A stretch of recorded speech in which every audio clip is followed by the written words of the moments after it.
Hi guys, I'm Jacqueline. I'm a therapist and life coach. I am licensed as a therapist in New Jersey and Florida, but I am a coach wherever you are. I know it's kind of confusing. Feel free to reach out to me for more clarification if you're looking for a coach or a therapist. That aside, I wanted to come on here and talk about tips for navigating self-care in a world that is so hyper-connected, whether it be through like your apps and its socials or it's getting texts all the time.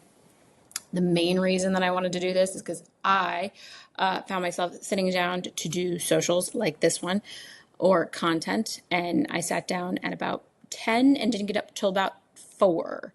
So I know what I'm talking about. And basically, it just sucked my soul through the screen, and I thought, where did the time go? I haven't drank, I haven't eaten, and oh, by the way, I have a killer headache. So I thought, what better way to help others not repeat my mistakes? Yay! So for starters, let's talk about setting boundaries with self. I know a big thing right now is setting boundaries with others, saying no, saying it strongly, saying it proudly. But what about you?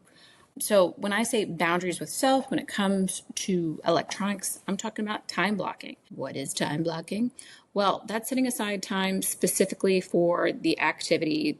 We'll use socials, for example. Like I'm going to do my blog every Sunday from 2 to 3 because I hate Sundays. Or I'm going to look at my social media, Instagram app 2 times a day. I'm going to set those times, and that will be the only time I look at those apps. Now, that may be your jam for some, but it might not work for everybody. I've had influencers as clients before, and they can't necessarily stick to those parameters all the time because that's their job. So another thing I would highly suggest to do is put a timer on your socials. So Instagram is my nemesis. I both love and hate it, and I will find myself in it scrolling for a very, very long time. If you're like me, you know what I'm talking about. So I have a little reminder after 15 minutes that says, hey, dude, what are you doing? Get out of there. I may extend it and say, give me 5 more minutes, but at least it's something that's like a tether to the real world that just yank me out when I need it. That's always a good one to do. It's not that hard to navigate to find it. It is actually on the Instagram like settings and stuff like that. But once you do it, you will thank me because it'll probably save you a lot of time. And then when next time when your iPhone or whatever shows you how much time you've spent online, hopefully it's a little less condescending when it says you've spent hours of your life. The other idea that I had, and I actually did this, it's kind of embarrassing. I did this for my Uber Eats. I hid my app from the main page and put it in my other app store. So like on your phone, there's the home screen and then there's the go into the apps area. So you can keep that app. For instance, I also did this with Facebook. Keep the app, but then you don't have to see it right when you get on. Because a lot of times what will happen is people will go in there to look at an email or to look at something in their calendar, and then magically they're on Twitter or they're on TikTok or on Instagram. So if you hide it, it makes it a little less magical, and you have to go in there with intention. Some other ideas that I've actually come up with clients before with the same problem, sometimes with their kids too. So some jobs require you to be on technology all the time. It's not just socials. It might be Microsoft Teams, and you're constantly like going from one thing to the other to texting. So you're always available. You're always on. It's very annoying. And then no wonder everybody feels like they have ADHD because they're just like stimulated times 10 and they're used to being that stimulated. So what I suggest, and I didn't practice this for myself a few days ago, thus the video, but take a moment or a break to jump up and go do something different that is work. I highly suggest just going outside, walking around the neighborhood if you can. Some people don't have that capability because they may not live in a nice neighborhood, but definitely try to go outside. I feel like I'm telling you maybe something you already know, but the science behind it is that like when you do go outside, you get a boost of serotonin. It instantly, well, maybe not instantly, but pretty soon improves your mood. Having some kind of movement will help as well. If you put the 2 and 2 together, you're gravy. But when you have movement, that activates the dopamine receptors. So the kind of reward pleasure thing. So serotonin, think like happy thoughts, helps with your mood. Dopamine, more like, woohoo, I did something good today. So you'll get both of those if you do like a little walk outside. Another option is breaking up your time with, like, say, Microsoft Teams or the Zoom or the meetings with like talking to a friend, reading maybe a chapter out of a good book. Right now I'm on Crescent City. Hey. But if you're talking to a friend, That increases oxytocin. So that's great for breaking up the kind of monotony that is the computer. And so that way you don't feel drained of life at the end of the day. So another little thing that you might already know is curate your feed. What do I mean by curating my feed? Well, I mean, don't necessarily follow anybody or people that might have like, I don't know, toxic, very like argumentative material. Also on Instagram, for example, you can switch from people that you're following to just people that it also recommends for you. So I would highly suggest stick to the people that you're following, because people I'm following are like, humor and comedy and maybe some informative world stuff, but also like lots of food recipes. But the feed often that Instagram refers me to is the one that's like salacious. So that might not always stick with me well in terms of the feelings that I walk away with, especially if it's like political. Ugh. Anyway, so I mean, curate your feed basically.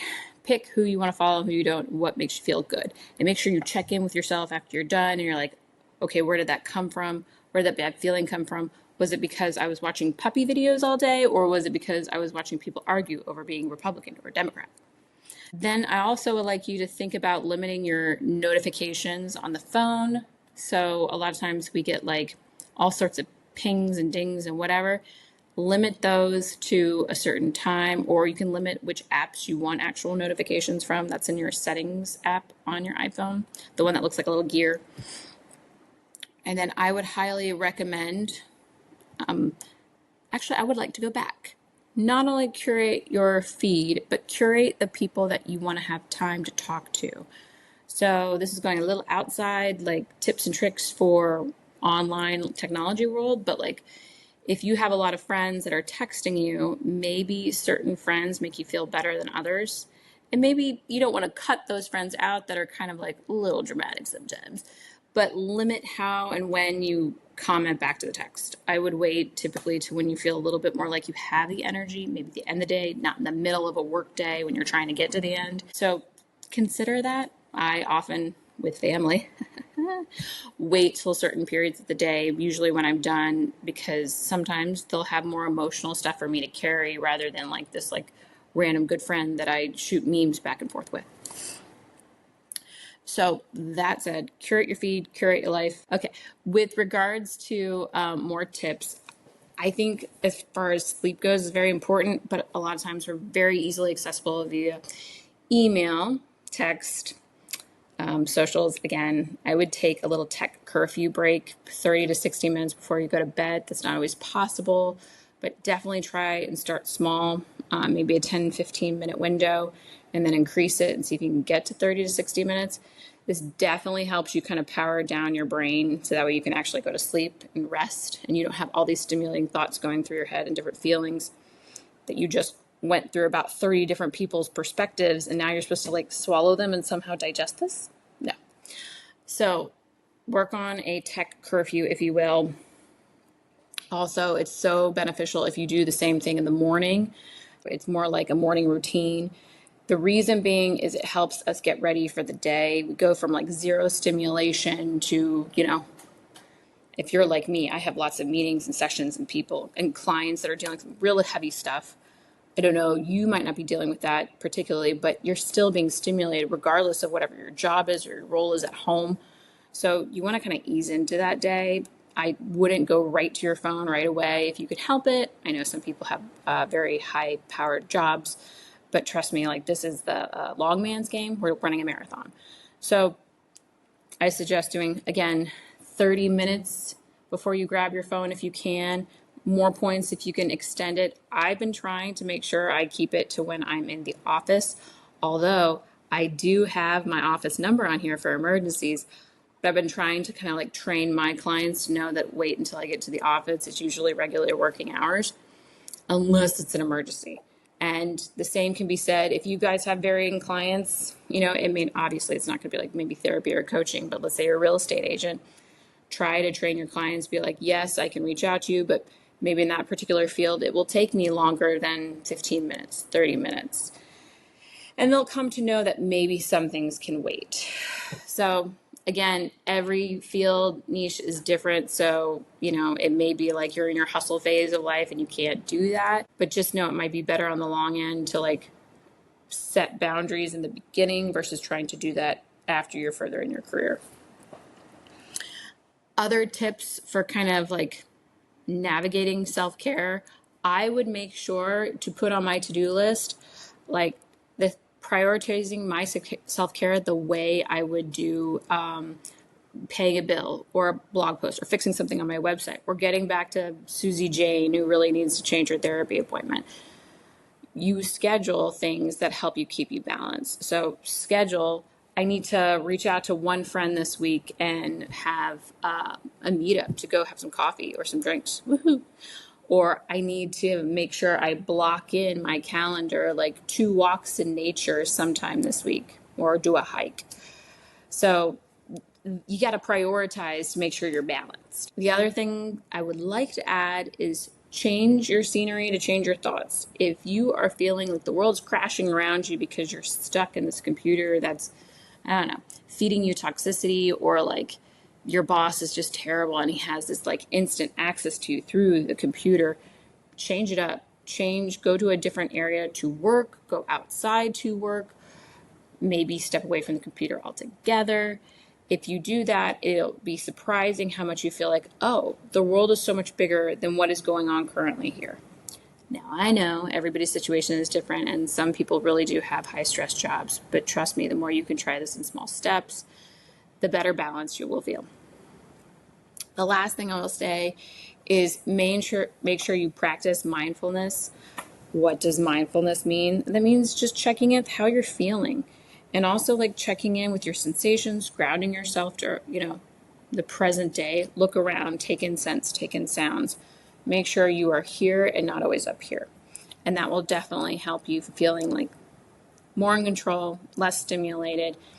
And all these things will gradually add up so that way you can continue to navigate and do it with a little bit more ease than you have been in the past. Anyway, I will write some more tips I have if they come to me down in the box below. As always, I did have a really good book too for mindfulness practices because that needs like a whole nother YouTube video. So check out the book below. And also, if you're in the need of a coach or a therapist, I am licensed in Florida and New Jersey as a therapist, but a coach. Feel free to look at my website or just stay on here and see what else I got for you. Anyway, this has been Jacqueline Fry, and it's nice talking to you.